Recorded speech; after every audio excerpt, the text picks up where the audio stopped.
Oi pessoal, esse vídeo aqui é um resultado de muitas horas de pesquisa e também de algumas decisões que eu vou tentar explicar aqui para vocês.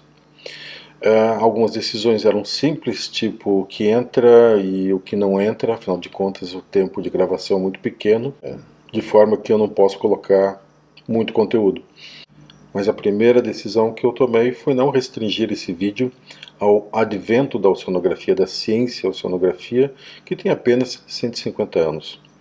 O fato é que, muito antes disso, a espécie humana realizou feitos incríveis e que eu achei que não podiam ficar de fora. Tem muito a ver da relação humana com os oceanos. E por fim, procurei um jeito de contar essa história que não fosse simplesmente uma sequência de eventos e datas, ou nomes e datas, e muito mais. Eu quero passar para vocês o espírito da coisa, a grande saga humana, a grande aventura humana na conquista dos oceanos e quanto isso influenciou o próprio progresso humano. Vamos lá. A oceanografia pode ser um dos mais novos campos das ciências da Terra, mas a relação do humano com o mar remonta a dezenas de milhares de anos, talvez centenas. Basicamente, tudo teve início quando as pessoas começaram a se aventurar a partir de suas praias em busca de recursos, nadando ou em jangadas improvisadas. Esses primeiros humanos aquáticos começaram a prestar atenção ao oceano de várias maneiras. Eles observaram as ondas, as tempestades, as marés e correntes, qualquer variação no ambiente que poderia ter influência na sua pesca. Também verificaram locais para embarcar e desembarcar, as fases da lua, tudo isso conta. Eles procuraram plantas e animais marinhos para se alimentar, mas também para outros usos. Desde então, esse saber sobre os mares e sua vida foi fluindo e evoluindo através de gerações, até os tempos atuais. E isso ainda acontece em muitos locais, onde esses saberes são tão incorporados na cultura que fazem uma parte importante da própria identidade do grupo. Podemos então afirmar que a capacidade de obter recursos aquáticos foi tão determinante para o estabelecimento de civilizações como o desenvolvimento da agricultura. Aqui nós vamos conhecer algumas dessas civilizações.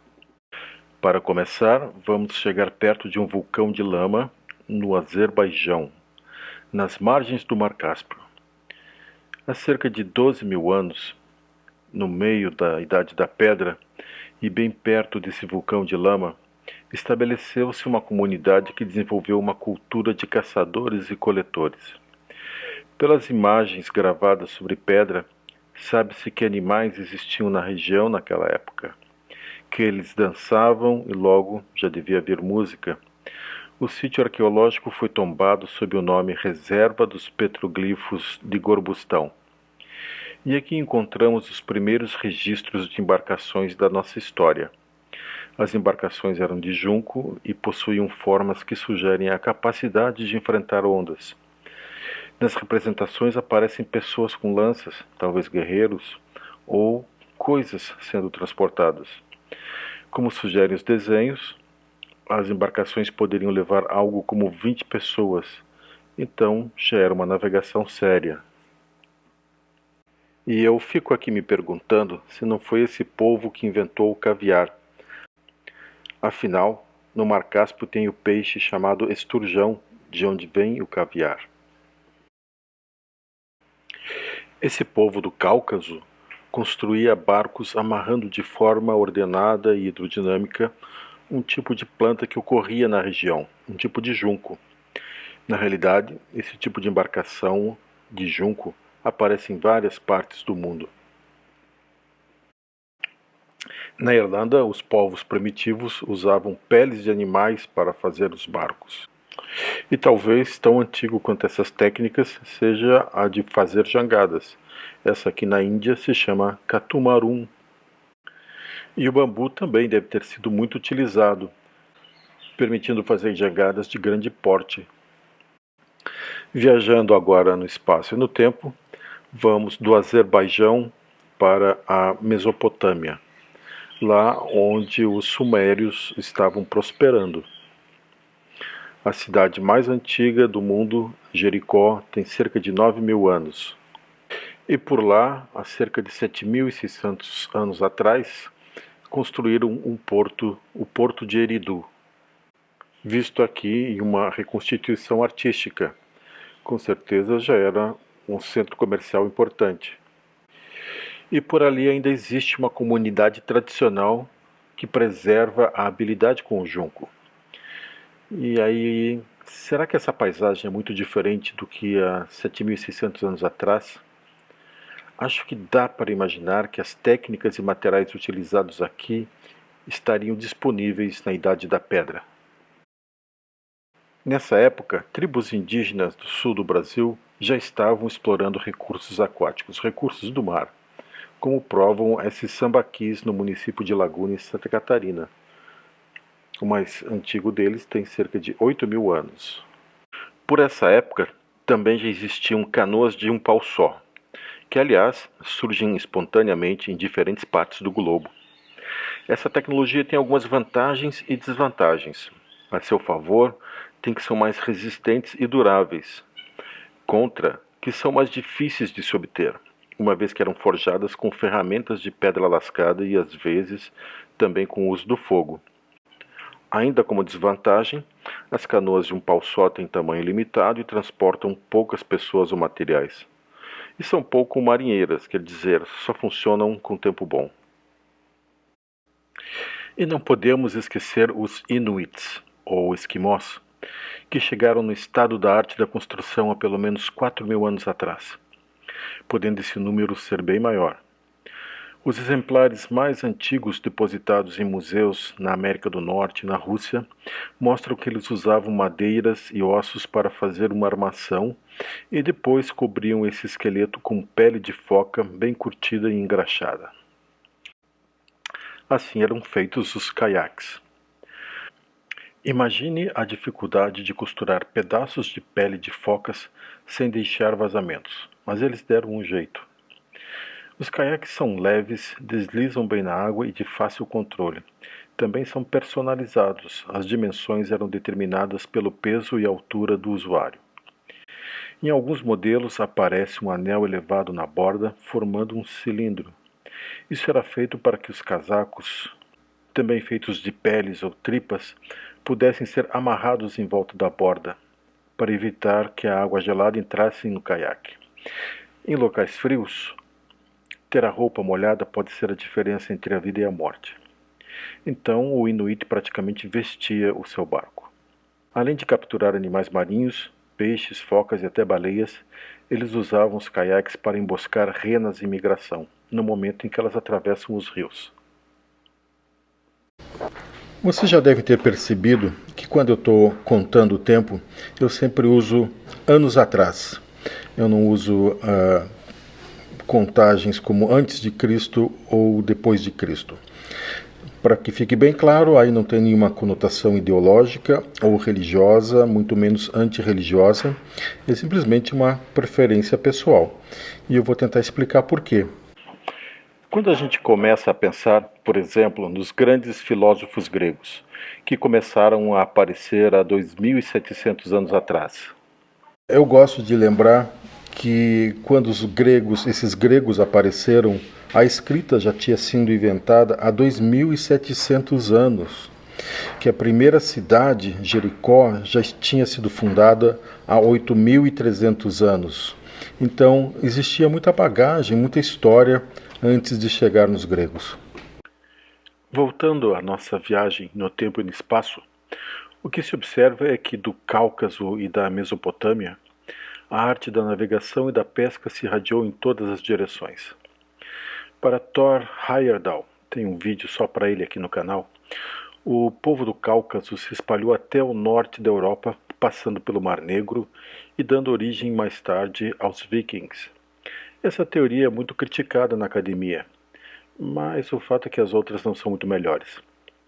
Saindo da Mesopotâmia em direção a oeste, o saber náutico chegou no Antigo Egito e adjacências, incluindo aí o Mar Mediterrâneo e o Mar Vermelho.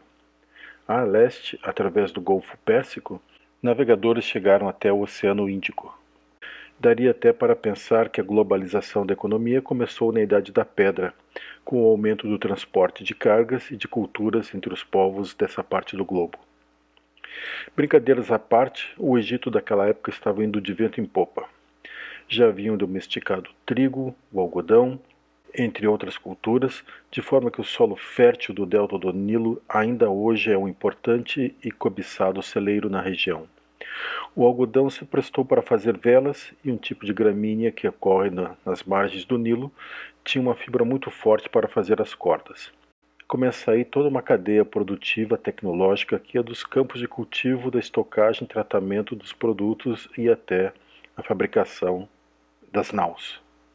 E naus com diferentes formas, tamanhos e propósitos. Barcos de pesca, de carga, de guerra, de passeio ou até para rituais.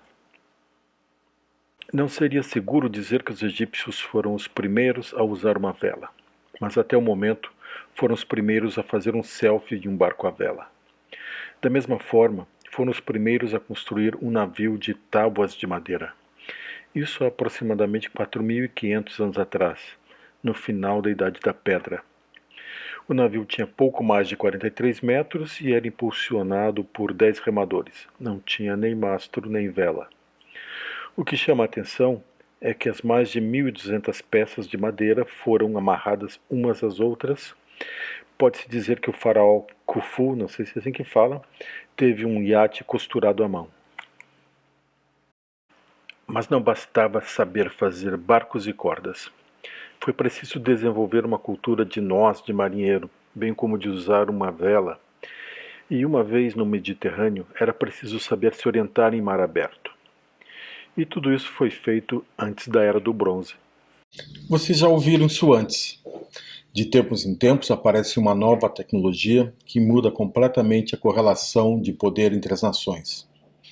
Em um dado tempo, a grande nova tecnologia foi essa, o prego. O prego é uma invenção muito simples, mas muito necessária. Eram produzidos um a um, assim os estoques eram bastante limitantes. Os pregos mais antigos foram encontrados no Egito, há cerca de 5.400 anos atrás. Nessa época começaram a aparecer também os primeiros registros de escrita formal, primeiro na Mesopotâmia, depois no próprio Egito, na Índia, na China, entre outros locais. O uso de ferramentas feitas de bronze, de pregos, transformou o Egito antigo numa potência tecnológica da Era do Bronze. Só uma nota: a Era do Bronze e do Ferro não aconteceu ao mesmo tempo em todos os lugares.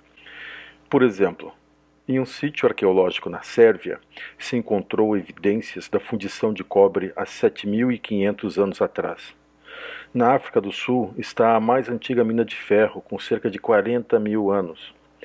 Da mesma forma, os índios do Brasil só saíram da Idade da Pedra com a chegada dos europeus. Enquanto a civilização maia começou a trabalhar o cobre, a prata e o ouro há cerca de 1.000 anos atrás. O Antigo Egito não tinha muitos minerais e tampouco possuía muita madeira. Então, uma das estratégias foi avançar as fronteiras, de modo que, pelo menos por algum tempo, Jerusalém, que possuía grandes florestas, foi parte do Egito. O que não podia ser conquistado era comprado em troca de grãos e manufaturados do Egito. O que acabou acontecendo foi que o Egito usou a sua frota da Idade da Pedra para construir uma armada da Era do Bronze. Esse foi um ponto de inflexão. A navegação nunca mais seria a mesma. Regiões costeiras da Índia, Arábia, África, povos do Mar Negro, Oriente Médio e Sul da Europa estariam conectados dali até os dias de hoje. A navegação era tão importante que o faraó Senusret III iniciou a construção de um canal ligando o Mar Vermelho ao Rio Nilo, isso há cerca de 2.800 anos atrás. Não foi até o fim porque o nível do Mar Vermelho era maior do que o do Nilo e o faraó não quis estragar o rio. Há cerca de 2.500 anos atrás, os engenheiros da época criaram um sistema de comportas e o canal foi completado. Funcionou até 1.200 anos atrás, quando foi fechado para sempre por motivos estratégicos, por conta de conflitos e rebeliões. Graças aos egípcios, o mundo ficou um pouquinho maior e um pouquinho mais misturado. E eu vou ficando por aqui. A gente se vê no próximo vídeo.